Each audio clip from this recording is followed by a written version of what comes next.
Back in early 2011, if $150 could get you one of these, a GTX 550 Ti. This was released at a time when Nvidia still released a card for every single number in the series. The 550 Ti wasn't really anything that special back in the day, offering a sufficient amount of VRAM for 2011 with decent power on an entry-level to mid-range segment.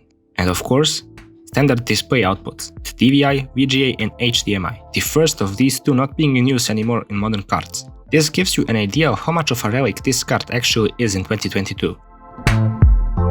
Before the benchmark starts, I wanted to point out that it seemed like the card was bought in 2011, put into a system, and most probably, the owner didn't have a slightest consideration to clean the GPU. Luckily, that's an easy fix, and requires me just a few minutes. So now, with fresh thermal paste applied, let's see what this little card can do.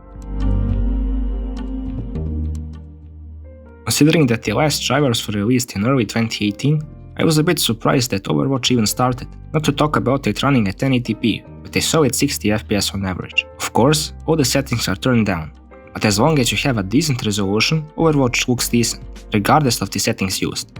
And after all, the FPS is the most important thing here, and that's at a pretty respectable level for a casual gamer.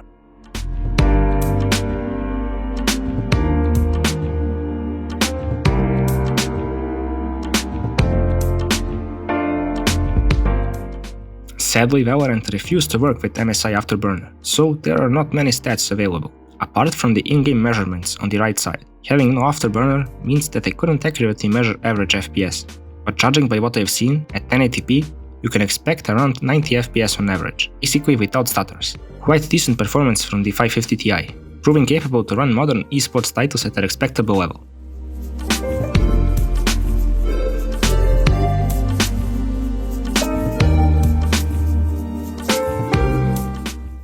CSGO is another esports title which runs decent on the 550 Ti, even using the Full HD resolution giving in return around 60 FPS on average. The FPS also depends quite heavily on the map used, therefore, switching to the Inferno map can get you better FPS, and I'm sure there are maps that can give you even higher FPS. I basically showed you the worst case scenario, and even the worst case scenario is good enough for a casual gamer.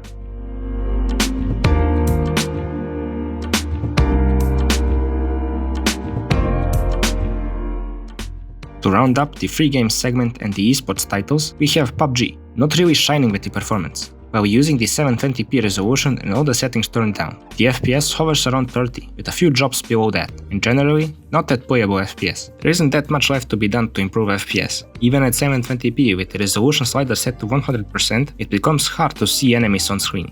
Wouldn't be an enjoyable experience turning down the settings even more.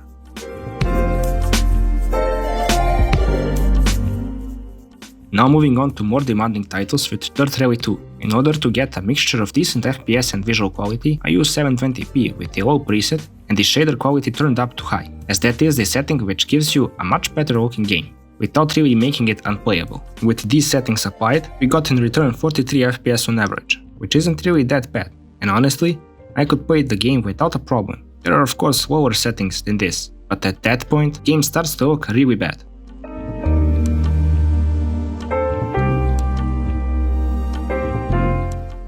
I don't know what was the bigger surprise, the Mafia Remake starting or it getting around 20 FPS on average. Of course, the FPS as you can see is far away from a playable experience, but it was already a big achievement that the 550 Ti didn't die trying to run the game, so it obviously deserves some praise for that. Jokes aside, the experience obviously wasn't a great one. Maybe some tweaking through the settings file can get you a bit better FPS, but even then, it will be a torture for the 550 Ti.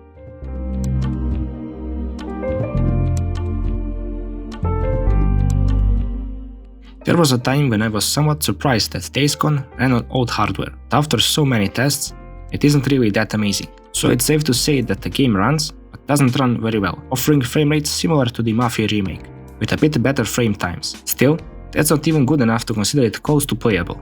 But as previously mentioned, it's a big achievement for the GPU that it can even start newer games. So let's not be that harsh to the GPU. After all, it's 11 years old.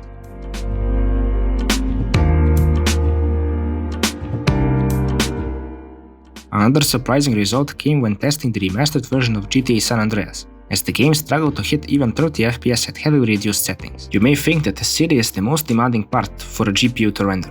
Well, that changes when you enter an area with a lot of vegetation. As you can see, the FPS drops even below 20, and the GPU struggles to keep up with not the tenths of a vegetation at these reduced settings. I think, at this point, you would be much better off playing the original, which to be honest, in many ways looks better than the remastered version.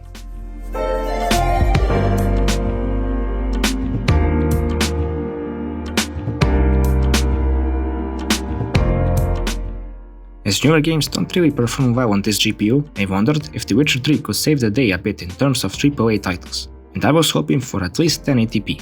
To my disappointment, only 720p seemed like a viable option, with all the settings turned all the way down, offering FPS around 30, with a few drops to the mid-teens when entering crowded areas, but also a few spikes to the 40s when leaving these crowded areas. All in all, it's relatively decent, but I was expecting a bit more from the 550 Ti, at least in this game.